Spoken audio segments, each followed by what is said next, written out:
welcome to the podcast. First time that you and we've worked together for a while now. First time we're formally sitting down and having a conversation about kind of where things are going, Yeah, and where we are, all that fun stuff. thanks for having me. Yeah, of course. So first question for everyone always is the who is. So who Yeah. is Jeremy Bono? It's a good thing you're not asking my wife Yeah. here on this. She might have a different Who answer. says we're not? Yeah, you could validate some of these things. That's a good question. Well, at Phenom we do an end of a year reflection.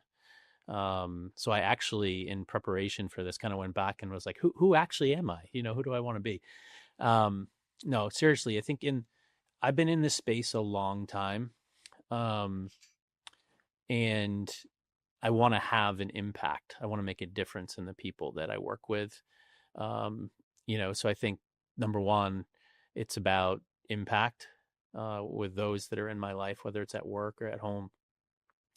Two, the people that are at home are really, really important, right? So I'm married 21 years now this October. So clearly my wife is Jackie is super, super important to me. And we have two kids, one of which I was privileged to have actually do a marketing internship here at Phenom. Libby, she's a sophomore at University of New Hampshire. And then Will's a senior in high school. And then we have a dog who's 12-year-old Penny, Irish setter. So the family is really, really critical. A lot of what I think about and what I do every single day really revolves around the family. And then you know this about me. My faith is really, really critical to me. So that means something different to many people. Really, it's just I start my day in prayer and meditation. So I would not call myself a religious person. I really call myself more of a relationship. I believe in Jesus, and I believe on what he did for me on the cross, and I try to live out my life in the way he reflected his, which is all about love. It's interesting you say that. I had posted something on LinkedIn about my own journey in faith, and I'm probably on that journey. Yeah. As I put it in my post, that I don't know that I've yet received the gift. At least I haven't recognized it. But what I find for me has been working. Especially, I travel a lot. You travel a lot. Yeah. I find myself in hotel rooms. A lot alone all the time in a hotel room because my family isn't with me. And you open up that nightstand drawer, and sitting in that nightstand drawer inevitably is the Gideons have delivered a Bible there, right? Yes. And about 2 years ago, and I just talked about this, yesterday. About 2 years ago, I decided one night to just open it up, and just start reading it, not necessarily from a religious point of view, Sure, and maybe not even from a faith, but certainly from a spirituality point of view. Yeah. I wanted to understand what the purpose of that book was. What is the purpose of the Bible? Yeah. And again, I don't ascribe to any religion, but what I found is within those pages, I have found a sense of meaning and calm. Yeah. And I don't know why that is. Isn't that it is a very strange thing to me.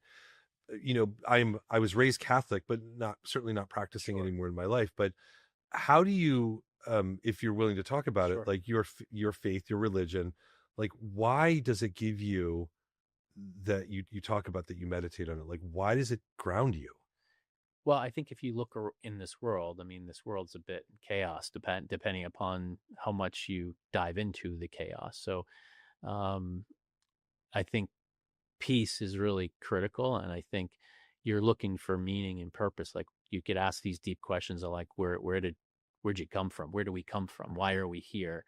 And I think for me, it's about believing in something. Faith is believing in something you really can't see. And so for me, it's a strong faith that gives me a calm. So I think, that's what I'm grounded in. That's what I believe in. And actually, whether you believe it or not, there's a lot worth reading to help you in your everyday life. Just the concepts of, if you look at the life of Jesus, he actually simplified things, distilled things down. I think if you look at the laws that existed back when he walked this earth, there were something like 641 laws, which were absolutely impossible to live by. A lot of them conflicted with each other. Very conflicting. Yeah. And then he's like, you know what? there's two things that are most important: love the Lord your God with all your heart and all your might, love your neighbor as yourself. So I think there's a lot for the world, anyone that wants to dive into this, to, subscribe to and listen and apply, that could really help, just with basic principles. So for me, it's important. And I've gone through different times in my life where I didn't really wake up every single day and pray and meditate and read. And without it, to your point, I, I lost my peace. I'm kind of my sense of purpose in being. And when you have that faith, you kind of wake up every single day, or you try to wake up every single day, um, knowing that what you're doing, yeah, it's important. I talked about my family and obviously all of that, but you have a much bigger purpose, right? And you don't really tend to worry too much because the end's already been written, if you believe that, right? So you can go through life with a lot of freedom and peace, and because of that, it just makes life a lot more enjoyable. Let's talk about your work journey a little Okay. bit. To bring it to that, like what do you do every day? Yeah. So here I've been at Phenom coming up on 4 years. So I started, as you know, in net new sales. So I was working with our teams, our vertical teams, our enterprise teams, bringing in net new customers into the organization. From there, I got a call one day from Mahi, and he asked me to, hey, would you take a look at maybe leading up account management?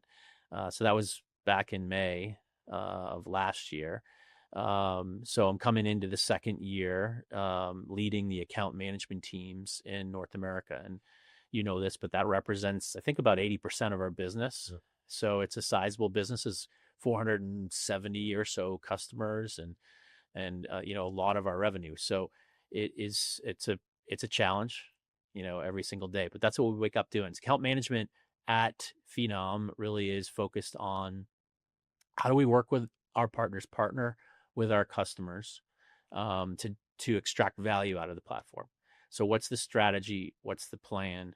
How do we orchestrate that across all of our teams and their teams to make sure that whatever they invested in actually delivers an outcome?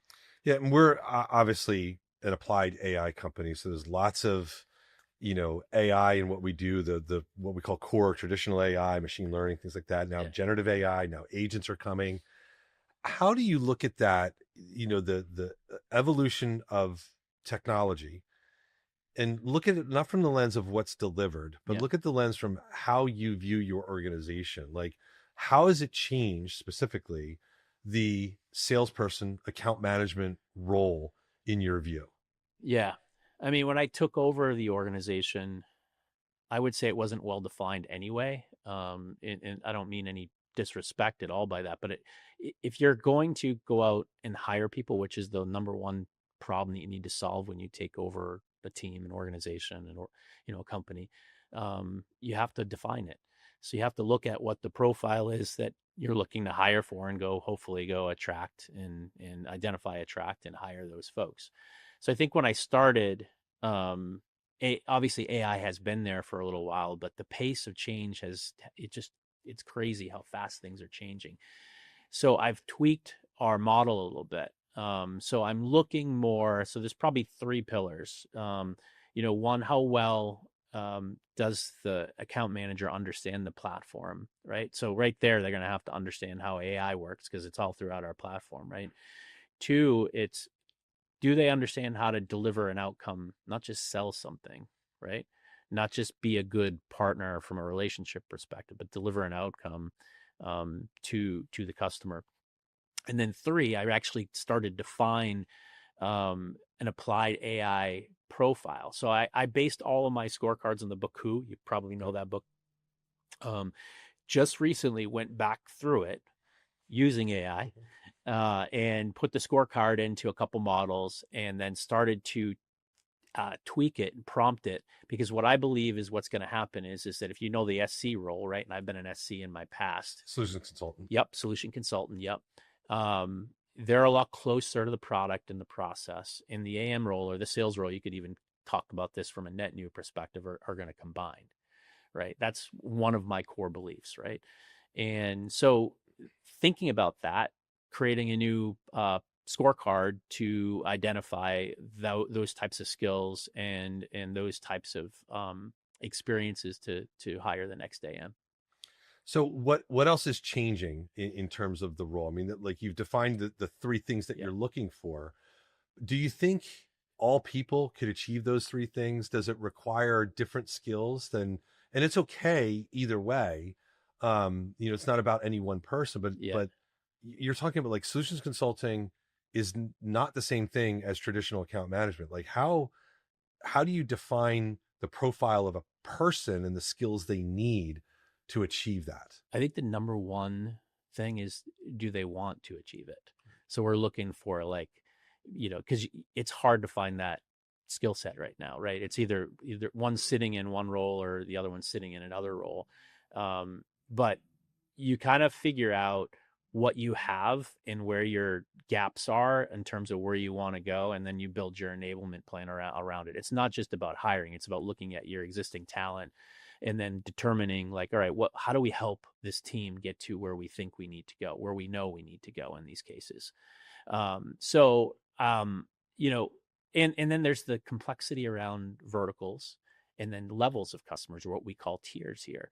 And there are different needs and challengings there, so it's not easy. One of the things we experimented with this year is we in the what we call our major segment, right, which is customers that maybe spend a little bit less but maybe don't have any different processes or challenges than some of the larger companies. They get different resources, and here at Phenom, based upon their investment.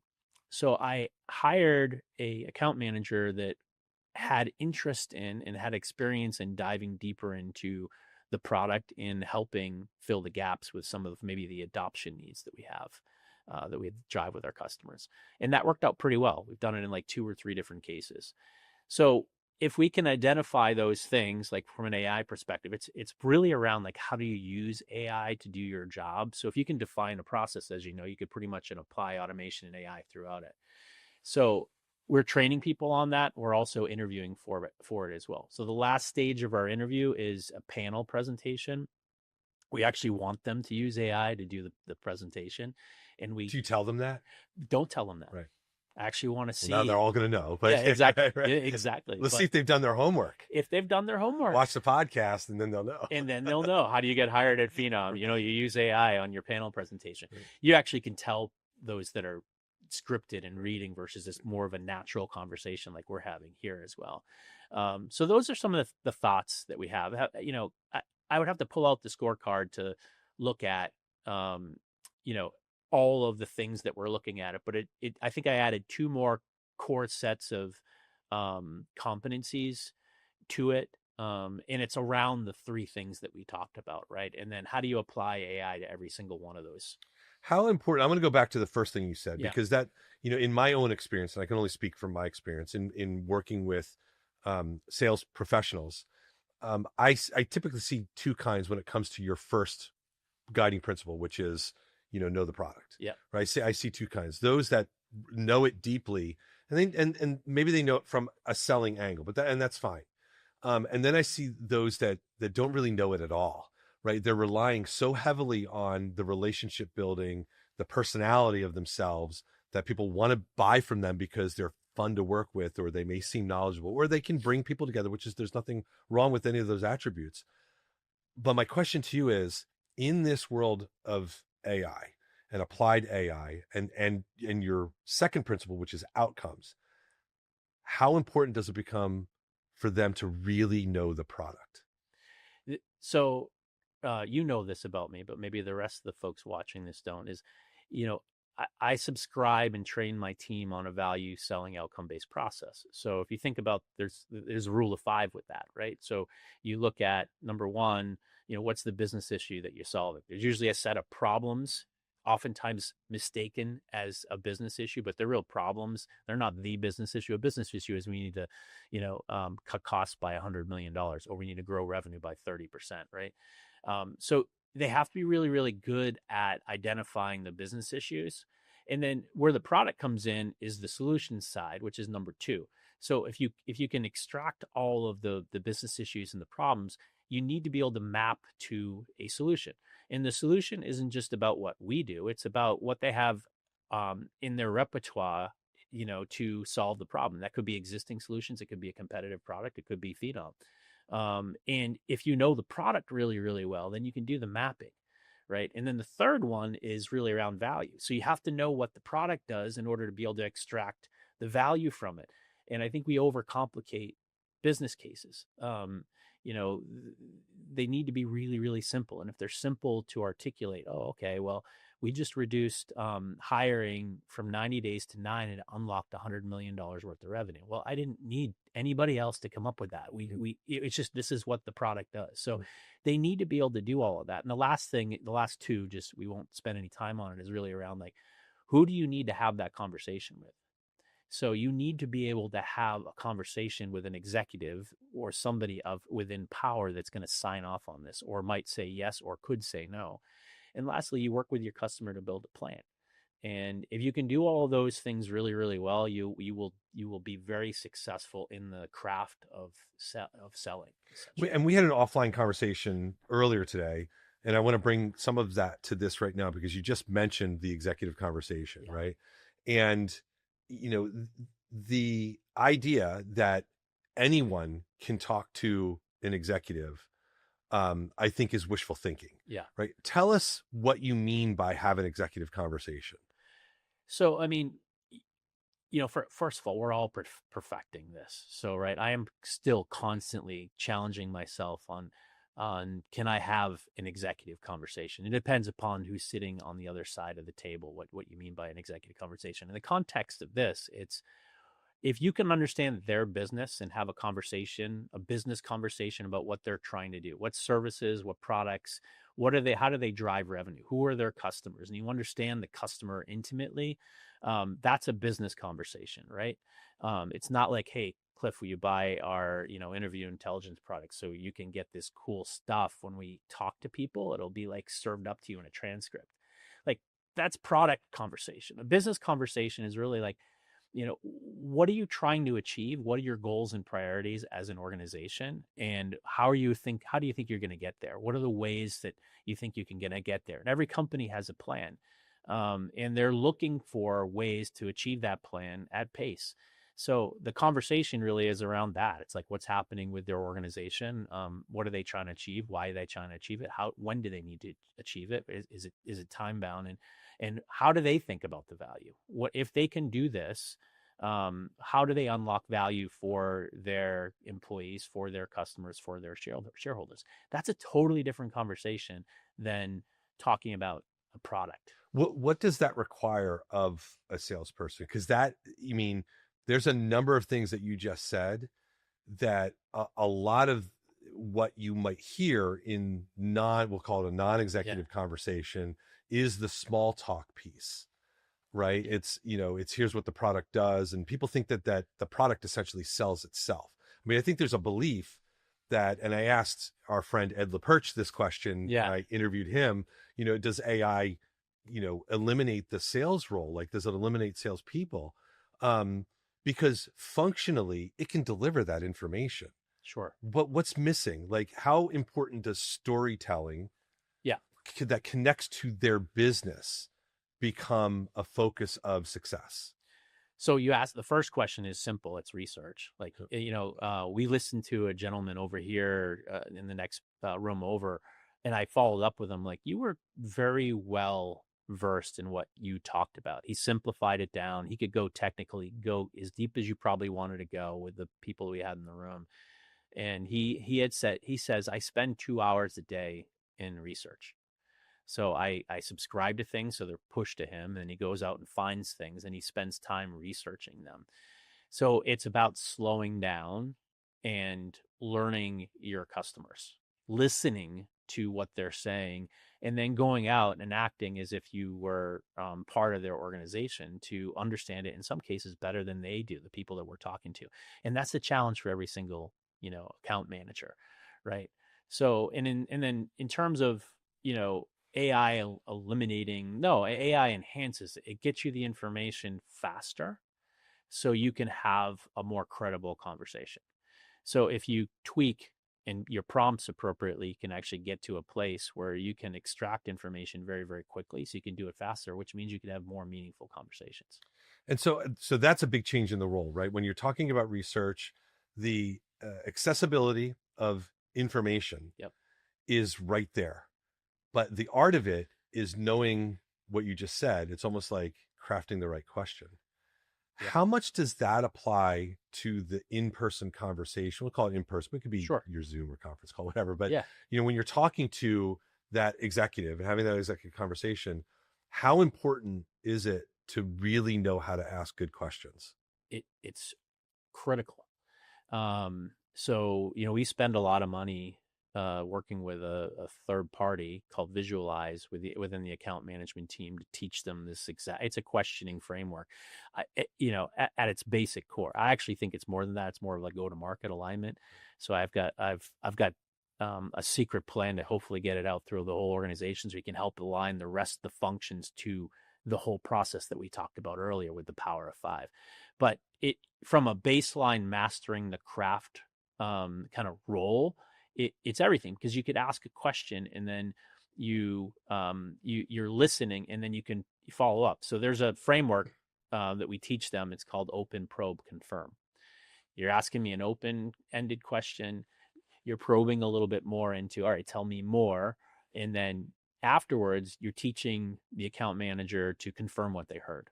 So then the customer confirms it as well. And then you can leverage that to make sure you're providing the right solution, the right outcome for the customer.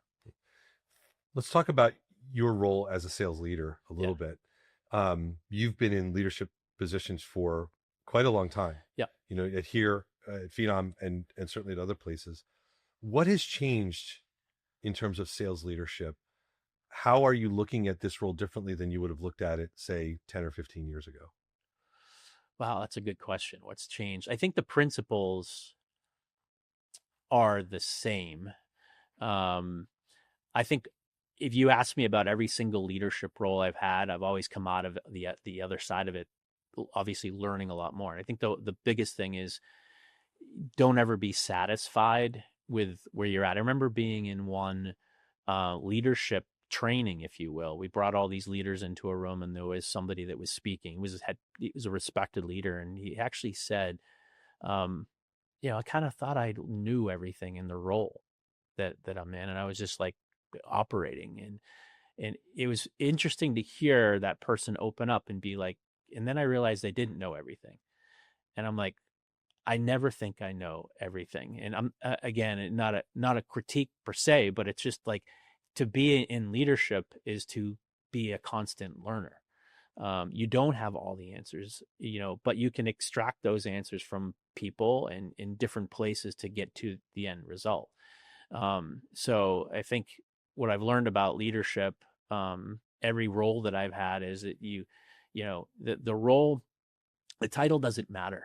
You're there and you're given a high level of responsibility to make sure you're delivering something, for your team, for the company, for the customer. So I don't know if it's changed as much other than, what we have available to us. It's so much easier to get to learn. It just sits within us to be curious and have the interest to actually want to grow. And that's what keeps me going. Like, I like growth and challenge. And if those two things are present, I'm usually a very happy person. Sometimes the challenges are frustrating, because I'm impatient. But I think what I've learned is just stick with it. I think the staying power, the grit, and especially here at Phenom over the course of almost 4 years, is just stick with it. I call, some time where we're at is the muckety middle a little bit. And it's hard to get through the muckety middle sometimes. But you stay committed back to what you asked about around purpose to start the conversation. That helps drive you through it. I agree. And I want to sort of end on this. It's an observation. I'd love for you to comment on it. I've been on the beneficiary side of working with you as a sales leader, and your style is a little bit different than others. And that's okay. It takes all different kinds in a company. But what I've observed hits on what you just said. And you couldn't have said it better, but I'm going to repeat it. It's your level of patience, and I'd like you to talk about why you're so patient. because I think that's really important to understand. If I were working in your organization, the ability to connect with that, because many sales leaders are go, go, go, Yeah, right? And there's and not that there isn't pressure from you, sure. right? It doesn't ever feel like it's high pressure. Like, why does that work for you? Why does that work for your team? Um, well, listen, there's certainly times where it's pretty intense, as you Sure. know. But I, I want people to know, whether I'm talking to a customer or I'm talking to an employee, or whether I'm talking to my kids or my wife, I want them to know that I care first, right? That's where it starts. And sometimes I'm not very good at that. Sometimes I'm pretty blunt, you know, but that's where it starts. And if your purpose is you want to make a difference in somebody's life every single day, then you take a different tact and approach. So you're really trying to help advance that person. So I'll give everything that I have to make sure I help advance that person as best as I can. And then when they can't advance themselves is sort of when I don't think I can have an impact anymore. So my patience comes from my core beliefs. And believe me, there's not a week that goes by where I'm questioning, like, oh, why is it taking this long? But when you go through a process and you actually look back and you can see the things that you accomplished over, like back to what we talked about, looking back in a year, we actually have a reflection here at Phenom.